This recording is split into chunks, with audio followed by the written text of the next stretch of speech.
آج میں نے دیکھا دو قسم کے شخصوں کو، ایک ان میں سے بھکاری تھا اور وہ سڑک کے کنارے کھڑا مانگ رہا تھا، اور ایک دوسرا شخص دیکھا جو مارکیٹ کا مالک تھا اور ایک رکشے والے کو ڈنڈے کے ساتھ مار رہا تھا اور ماں باپ کی گالی دے رہا تھا اور کہہ رہا تھا میں اس کی فلاں جگہ سے اپنے رکشے کا پچھلے مہینے کا کرایہ نکالوں گا۔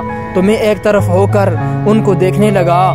بعد میں نے ساری صورتحال وہاں موجود کچھ لوگوں سے جانی۔ انہوں نے بتایا کہ یہ امیر شخص کروڑوں کا مالک ہے، لیکن اور پیسہ آ جائے اس بات کے پیچھے اس کی جان جاتی ہے۔ ایسے لوگوں میں اور بھکاری میں کیا فرق ہوتا ہے؟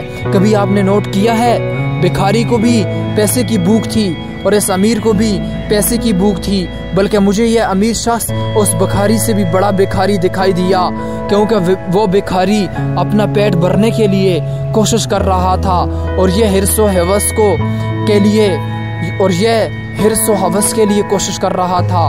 مال کی حرص و ہوس میں لوگ تباہ ہو گئے، قبیلے تباہ ہو گئے، رشتے تباہ ہو گئے، سکون تباہ ہو گیا، ایمان تباہ ہو گیا، سب کچھ تباہ ہو گیا، لیکن پیسے کی بھوک ختم نہ ہوئی۔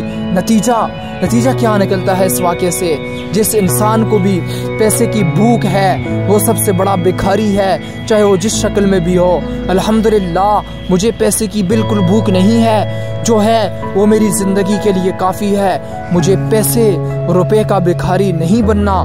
آج میں بڑے وثوق، اطمینان اور دل کے کلیجے کے ساتھ دوبارہ پھر اللہ کا شکر ادا کرتے ہوئے ایک بات کہوں گا کہ مجھے اس پوری دنیا میں کسی انسان سے بھی پوری زندگی موت تک کوئی روپیہ پیسہ کچھ بھی نہیں چاہیے، بس مجھے خود کو بدلنا ہے۔